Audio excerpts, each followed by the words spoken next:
আসসালামু আলাইকুম। Journey to new me আজকের ডে 1 1ই অক্টোবর 2025। এখন ভোর 5টা বাজে। তো ফজরের নামাজ পড়ার জন্য যাচ্ছি। নামাজ পড়া শেষ করে বাসার দিকে যাচ্ছি। বাসায় গিয়ে ঘুমাবো। 6:30টার দিকে ঘুমাইছি। আর দুপুরবেলার সময় উঠেছি। ফজরের নামাজ পড়ে ঘুমানোর কারণ হচ্ছে রাতবেলা আমি ঘুমাইনি। আমি, লতুফুর ভাইয়া আর হামিম সারা রাত গেম খেলেছিলাম। দুপুরে ঘুম থেকে উঠে জোহরের নামাজ বাসায় পড়ি, এরপরে আসরের নামাজ মসজিদে গিয়ে পড়ি, তারপর মাগরিবের নামাজ মসজিদে গিয়ে পড়ি। মাঝখানে তেমন কোনো কাজ বা তেমন কোনো কিছু করা হয়নি।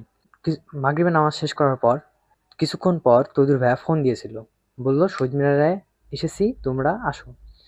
আমি, হামিম আর লতুর ভাইয়া গুছায়ে শহীদ মিনারে যাই। ওখানে গিয়ে ফুচকা খাই। ওখানে আমার বন্ধুদের সাথে দেখা হয়, স্বাধীন আর সোহানের সাথে। এরপরে বাসার সবাই গোলপাতায় যায় চা খেতে। চা খাওয়া শেষ করে বাসার সবার বিদায় দিয়ে আমি, লতুর ভাইয়া আর হামিম বাসায় চলে আসি। এরপরে পড়াশোনা করলাম কিছুক্ষণ। পড়াশোনা শেষ করে ভিডিও এডিট করতে বসে গেলাম। তো আজকে তেমন কিছু শিখতে পারিনি। যাই হোক, দ্বিতীয় দিন আমি আরো কিছু শেখার চেষ্টা করব। তো দেখা হচ্ছে দ্বিতীয় দিনে। দেখা যাক দ্বিতীয় দিনে কি করতে পারি। দেখা হচ্ছে পরের দিনে। সবাই ভালো থাকবেন, সুস্থ থাকবেন। আসসালামু আলাইকুম।